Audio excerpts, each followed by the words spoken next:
बिस्मिल्लाहिर्रहमानिर्रहीम। अस्सलाम वालेकुम स्टूडेंट्स।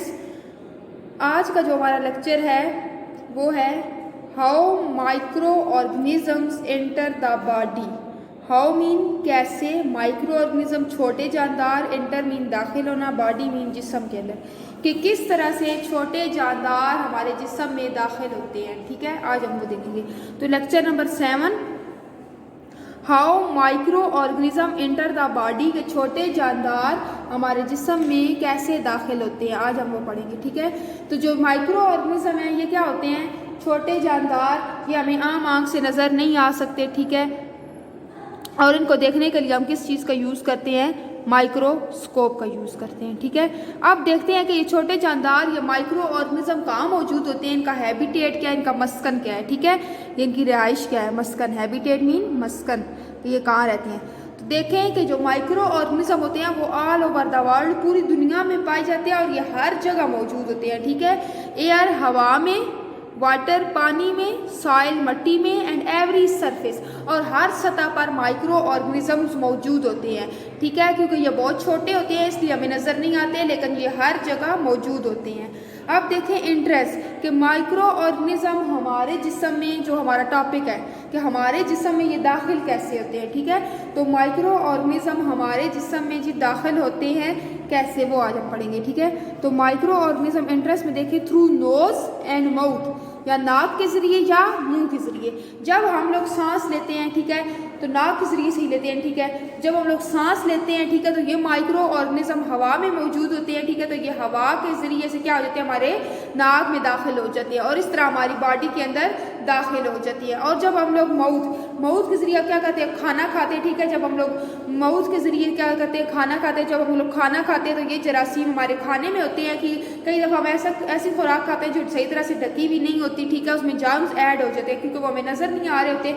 जब वो खाना हम लोग खाते हैं तो क्या होता है कि ये खाने के ज़रिए हमारे जिस्म में दाखिल हो जाते हैं। ठीक है, तो माइक्रो ऑर्गेनिज्म हवा के ज़रिए से हमारे नाक में दाखिल होते हैं और इस तरह हमारे जिस्म में दाखिल हो जाते हैं और हमारे मुंह में भी दाखिल हो जाते हैं। ठीक है, जब हमारे मुंह में दाखिल होते हैं और नाक में दाखिल होते हैं तो मुख्तलिफ किस्म की बीमारियां पैदा करते हैं। नेक्स्ट देखिए एग्जाम्पल में common cold and measles. Common cold का मतलब क्या है कि आम जो आपको नज़ला ज़ुकाम होता है। ठीक है, नज़ला ज़ुकाम या बुखार होता है आपको, और मीजल्स मतलब खसरा। ठीक है, तो जब माइक्रो ऑर्गेनिज्म हवा के ज़रिए से आपकी बॉडी में दाखिल हो गए हैं, शामिल हो गए हैं, ठीक है, या आप लोगों ने क्या किया, छींका है, स्नीजिंग की है, या कफिंग खांसी की है, ठीक है, या आप लोगों ने किसी जगह पे स्पिटिंग की है, थूका है। ठीक है, जब आप लोग थूकते हो किसी जगह पे, या आप लोग खांसी करते हो, या आप लोग छींकते हो, ठीक है, तो क्या होता है कि ये जो माइक्रो ऑर्गेनिज्म है, क्योंकि नज़र तो नहीं आ रहे होते, तो ये हमारे जिस्म में दाखिल हो जाते हैं और जब दाखिल होते हैं तो मुख्तलिफ किस्म की बीमारियां पैदा करते हैं, जिस तरह कॉमन कोल्ड हो गया, जुकाम वगैरह, बुखार। ठीक है, और जब हम लोग छींकते हैं इसीलिए कहा जाता है कि आप लोग क्या करें, अपने आगे जब छींकते हो तो नाक के आगे हाथ रख लिया करो। ठीक है, जब खांसी करते हो मुंह के आगे हाथ रख लिया करें ताकि आपका जरासीम जो है ना वो दूसरे बंदे तक ना जाए। ठीक है, उसको अफेक्ट ना करें। और मीजल खसरा, इसमें क्या होता है कि आपकी पूरी बॉडी पे दाने निकल आते हैं। ये कैसे होता है कि अगर घर में एक बच्चे को, ठीक है, बच्चों देखें अगर एक बच्चे को खसरा हुआ है, दाने निकल आए हैं उसकी पूरी बॉडी पे, ठीक है, तो 2-3 दिन गुजरेंगे तो साथ उसके दूसरे बहन भाई भी इससे अफेक्ट हो जाएगा। तो घर में जितने बच्चे होंगे उन सबको क्या हो जाएगा, मीजल्स वाली बीमारी या खसरे वाली बीमारी हो जाएगी। ये क्यों होगी? क्योंकि ये एक बंदे से दूसरे बंदे में क्या हुई है, फैली है। ठीक है, माइक्रो ऑर्गेनिज्म के जरिए। ठीक है, तो जो आम नज़ला ज़ुकाम होता है ये खांसी करने से या छींकने वगैरह से क्या होता है कि इसके जरासीम दूसरे बंदे में दाखिल हो जाते हैं, दूसरे बंदे की बॉडी में दाखिल हो जाते हैं और वो बंदा भी बीमार हो जाता है। ठीक है, जिस तरह सर्दियों में या गर्मियों में आपको फ्लू हो जाता है। ठीक है, तो क्या करते हो आप लोग, जब एक दूसरे का पानी इस्तेमाल कर रहे होते हो या एक दूसरे के पास बैठते हो, ठीक है, तो एक दूसरे मतलब खांसी करते हो तो वो क्या होता है कि आपका जो आपको जुकाम लगा होता है वो दूसरे बंदे को लग जाता है। अब देखें डिजीज़ क्या क्या कौन सी बीमारियां माइक्रो ऑर्गेनिज्म से फैलती हैं। एक तो हमने बता दिया ना, कॉमन कोल्ड और मीजल्स। अब कौन सी ऐसी बीमारियां हैं जो इन माइक्रो ऑर्गेनिजम्स की वजह से फैलती हैं, तो वो देखें डिजीज़ थ्रू इंसेक्ट्स, कि कुछ बीमारियां क्या होती हैं, हशरात से यानी कीड़ों से भी फैलती हैं। इंसेक्ट्स कीड़े मकोड़ों से फैलती हैं, हशरात से फैलती हैं। ठीक है, तो वो कौन कौन सी बीमारियां हैं जो हशरात से फैलती हैं। देखिए first one is malaria, yellow fever, ठीक है, plague, typhus, sleeping sickness. Malaria मतलब क्या होता है, बुखार होता है। ठीक है, येलो फीवर मतलब क्या होता है कि आपको जरकान होता है, बुखार होता है। प्लेग कौन सी बीमारी होती है? ताउन की बीमारी होती है। टाइफस टाइफाइड से निकला है। टाइफस टाइफाइड से निकला है, ठीक है। इसमें क्या होता है? आपको बुखार होता है। और स्लीपिंग सिकनेस मतलब गनूदगी। स्लीपिंग सिकनेस का मतलब होता है गनूदगी, ठीक है। तो ये जो बीमारियां हैं, ये जो डिजीज़ हैं, ये इंसेक्ट्स हशरात की वजह से फैलती हैं, ठीक है। तो क्या होता है कि फीमेल मॉस्कीटो, ठीक है, जो फीमेल मॉस्कीटो होती है, जो मच्छर होता है, ठीक है, उसकी वजह से जो बीमारी फैलती है वो मलेरिया है, ठीक है।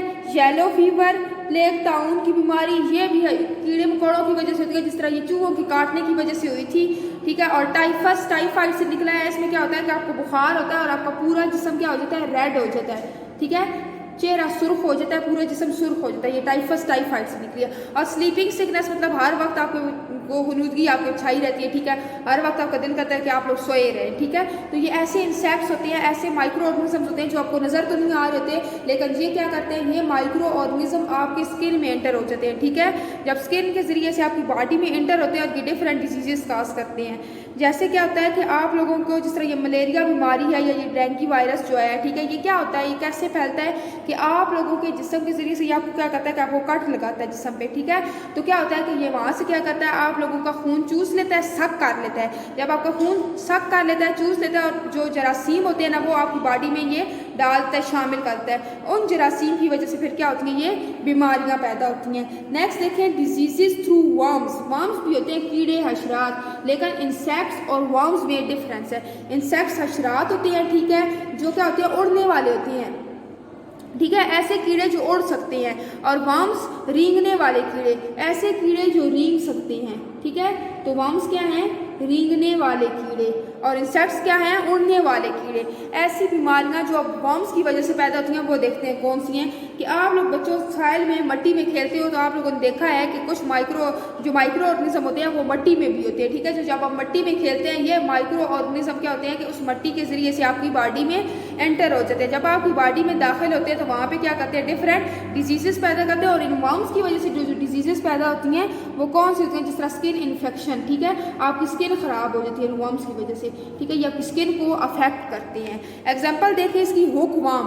हुकवाम क्या होता है कि ये भी कीड़ा ही होता है, रेंगने वाला, लेकिन ये हुक की तरह होता है। ये ऊपर से ऐसे तिरछा होता है, ऊपर से, ठीक है, हुक की तरह होता है, ये जैसे बनाया हुआ है मैंने डायग्राम में, ठीक है। तो ये हुकवाम क्या करता है कि ये रेंगने वाले कीड़े होते हैं, ये सॉइल के जरिए से क्या करते हैं? आपकी बॉडी में एंटर हो जाते हैं। और जब आपकी बॉडी में एंटर होते हैं, जो आप ये देखें वेन्स हैं, ठीक है, ये ब्लड वाली जो वेन्स है ये, ठीक है, ये ब्लड में एंटर हो जाता है, ब्लड स्ट्रीम्स में एंटर हो जाता है, ठीक है, खून की नालियों में दाखिल हो जाता है ये हुकवाम। और वहाँ पे जाकर डिफरेंट डिजीज़ पैदा करता है, मुख्तलिफ किस्म की बीमारियाँ पैदा करता है, जो बीमारियाँ आपको अफेक्ट करती हैं, ठीक है। तो देखें कि ये डिजीज़ जो है ना, इंसेक्ट्स मतलब ऐसे अशरात जो उड़ने वाले हैं, उनसे कौन सी बीमारियाँ पैदा होती हैं? Malaria, dengue, yellow fever, typhoid और स्लीपिंग सिकनेस। और जो रेंगने वाले कीड़े, रेंगने वाले अशरात हैं, उनसे देखिए कौन सी बीमारियाँ पैदा होती हैं? हुकवाम हो गया, रिंगवाम हो गया। और अक्सर आप लोग कहते हो कि आप लोगों के ना पेट में कीड़े हैं। वो जो पेट में कीड़े हैं वो कहाँ से आते हैं? वो उसी मट्टी से आते हैं, क्योंकि जब आप मट्टी में खेलते हो आप लोग मट्टी खा भी रहे होते हो। जब वो मट्टी आप लोग खाते हो तो वो मट्टी में होते हैं, क्योंकि वो बहुत छोटे होते हैं और नज़र नहीं आते, ठीक है, और वो आपके पेट के अंदर चले जाते हैं और वहाँ पे डिफरेंट डिजीजेस बनाते हैं, जिस वजह से आप लोग कहते हो कि इसके पेट में कीड़े हैं। नेक्स्ट देखें, फूड पॉइजनिंग की हेडिंग। फूड पॉइजनिंग का मतलब है हैज़ा होना, ठीक है। तो फूड पॉइजनिंग क्या मतलब? हैज़ा हो जाना। कि कई दफ़ा आप लोग ऐसी खुराक खाते हो, ऐसा खाना खाते हो जो सही तरह से पका हुआ या तो नहीं होता, या वो सही तरह से कवर नहीं हुआ होता, ढका हुआ नहीं होता, ठीक है। उसमें मुख्तलिफ किस्म के जरासीम शामिल हो जाते हैं, ऐड हो जाते हैं। और जब वही जरासीम वाला खाना आप लोग खाते हो तो आपको क्या हो जाती है? फूड पॉइजनिंग हो जाती है, हैज़ा हो जाता है, ठीक है। जिस तरह कॉलरा क्या होती है? या ये इन्फेक्टेड फूड खाने से होती है, ऐसी खुराक जो है ना सही तरह से पकी भी ना हो, या जो जरासीम वाली हो, ठीक है। इन्फेक्टेड फूड या वाटर से, ठीक है। कौन सी डिजीज़ पैदा होती है? कॉलरा। और इसका क्या नतीजा निकलता है कि आपको क्या हो जाती है? फूड पॉइजनिंग हो जाती है, यानी आपको हैज़ा हो जाता है। होप सो स्टूडेंट्स आपको बोर्ड से समझ आ गया होगा। आप कर लेते हैं इसकी रीडिंग। देखें जी reading. How microorganism enter the body के जरासीम, जो ये माइक्रो ऑर्गेनिज्म है, जो छोटे जानदार हैं, ये जरासीम है, ये हमारे जिस्म में कैसे दाखिल होते हैं, ठीक है। Microorganism can enter the body through the nose and mouth when you breathe eat और ड्रिंक, ठीक है। जब आप लोग खाते हो, पीते हो या सांस लेते हो तो माइक्रो ऑर्गेनिज्म आपके नाक या मुंह के ज़रिए से आपके जिस्म में दाखिल हो जाते हैं। Disease is often spread through coughing, spitting और स्नीजिंग। बीमारी फैलती है जी कफिंग मतलब खांसी करने से, स्पिटिंग थूकने से या स्नीजिंग छींकने से। ये देखें फिगर में ये बच्चा बना हुआ है। ये बच्चा क्या कर रहा है कि ये बच्चा जब खांसी कर रहा है तो हवा के ज़रिए से जरासीम इसकी बॉडी में दाखिल हो जाएंगे और मुख्तलिफ किस्म की बीमारियाँ पैदा करेंगे। नेक्स्ट देखें, the common cold and measles are examples. Common cold ये आम नज़ला ज़ुकाम बुखार जो होता है या मीजल खसरा होता है, ये इसकी मिसालें हैं। The disease are passed from the infected person through the air by a cough और स्नीज। ये जो बीमारियां होती हैं ये एक पर्सन से दूसरे पर्सन में मुंतकिल होती हैं हवा के ज़रिए या खांसी करने से या छींकने से, स्नीजिंग से, ठीक है। Some disease are spread through direct contact. कुछ बीमारियां डायरेक्ट कॉन्टैक्ट से फैलती हैं, ठीक है, बराह रास्त राब्ते से। They also enter the body through cuts in the skin. कई दफ़ा क्या होता है कि आप लोगों के जिस्म पे, आप लोगों की स्किन पे क्या हो जाता है, कट्स लग जाते हैं, कई ज़ख्म हो जाते हैं या निशान बन जाते हैं। वो कट्स, उन कट्स के ज़रिए से क्या होते हैं, जर्म्स जो है ना वो आपकी बॉडी में दाखिल होते हैं, ठीक है, और वहाँ से आपका ब्लड सक कर लेते हैं और मुख्तलिफ किस्म की जरासीम आपकी बॉडी में शामिल हो जाते हैं। ये देखें ये कट है, ठीक है, ये मॉस्किटो आया है, इसने इसको काटा है, इसका ब्लड सक किया और जर्म्स इसमें डाल दिए हैं और इससे इसको क्या हो गया है, मलेरिया हो गया है। देखें next, insects to pass on diseases to humans. Insects pass on harmful germs by biting humans and feeding on their blood. के इंसेक्ट्स कीड़े मकोड़े या अशरात क्या करते हैं कि इंसान का जो खून होता है उसको चूस लेते हैं। The bite of female mosquito, the bite of female mosquito can cause malaria. जो फीमेल मॉस्किटो होती है वो क्या काज करती है, मलेरिया काज करती है। Yellow fever, plague, typhus and sleeping sickness are also caused by bite of insects such as mosquitoes, fleas, bugs and sand flies.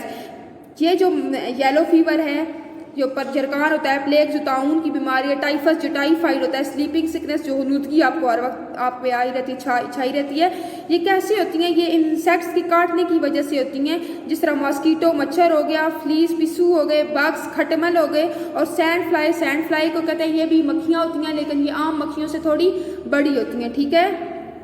Infections can be cause by different types of worms. और आपको infection हो जाता है मुख्तलिफ किस्म के worms से, ठीक है। For example the hookworm larva can burrow through the human skin. Hookworm, ठीक है, हुकवर्म की जो पहली स्टेज होती है वो उसका पहले लार्वा बनता है। वो जो लार्वा होता है ना वो छोटा होता है, ठीक है, फिर हुकवर्म थोड़ा सा बड़ा होता है। तो ये क्या होता है कि लार्वा जो उसकी फर्स्ट स्टेज होती है ये क्या होता है, बरो थ्रू द ह्यूमन स्किन, ये इंसान की स्किन में दाखिल हो जाता है। Once it is under the skin, एक दफ़ा ये स्किन में दाखिल हो जाए या इंटर हो जाए, it can get into a bloodstream, तो ये हमारे खून की नालियों में शामिल हो जाता है, ब्लड स्ट्रीम खून की नाली। It is then carry to other parts of the body in the blood, तो फिर ये उसी ब्लड के खून के ज़रिए से बाकी जिस्म के मुख्तलिफ हिस्सों में फैल जाता है। यानी क्या होता है कि जो इन्फेक्शन होता है वो हमें वो मुख्तलिफ किस्म के वर्म से, रेंगने वाले कीड़ों से भी होता है। जिस तरह हुकवर्म होगा, जो इसका जो लार्वा होता है वो क्या होता है कि ह्यूमन की स्किन में दाखिल हो जाता है और उस स्किन के ज़रिए क्या करता है, ये हमारे ब्लड में दाखिल हो जाता है और फिर ब्लड के ज़रिए से जिस्म के बाकी हिस्सों में भी ये फैल जाता है और वहाँ पर डिफरेंट डिजीज़ काज करता है। नेक्स्ट देखें, Some diseases can also be passed through infected food and water। कि कुछ बीमारियां क्या होती हैं कि हम कोई ऐसी खुराक खाएं, इन्फेक्टेड फूड खाएं या वाटर ऐसा पानी पिएं जिसमें जरासीम होते हैं, उसकी वजह से बीमारियां पैदा होती हैं। नेक्स्ट देखें, when food is left in the open for some time, अगर खुराक को कुछ देर के लिए आप खुला रख दो, जर्म्स सच एज बैक्टीरिया, ऐसे जरासीम जिस तरह बैक्टीरिया या fungi can fall on it, उसके ऊपर गिर जाते हैं। The germs begin to breed in the food, और वही जरासीम उस खुराक में नशोनुमा पाते हैं। ये देखें, ये जब खुराक खा रहा, अब इसको नज़र तो नहीं आ रही, ये खुली थी खुराक, हवा में ऐसे ही पड़ी हुई थी, ठीक है, तो उसने इस खुराक को खाना शुरू कर दिया, ये ढकी हुई नहीं थी, तो जर्म्स जो है ना ये इस खुराक में शामिल हो गए और ये जर्म वाली फूड खा रहा है, ठीक है। Cholera and typhoid are spread through infected food and water.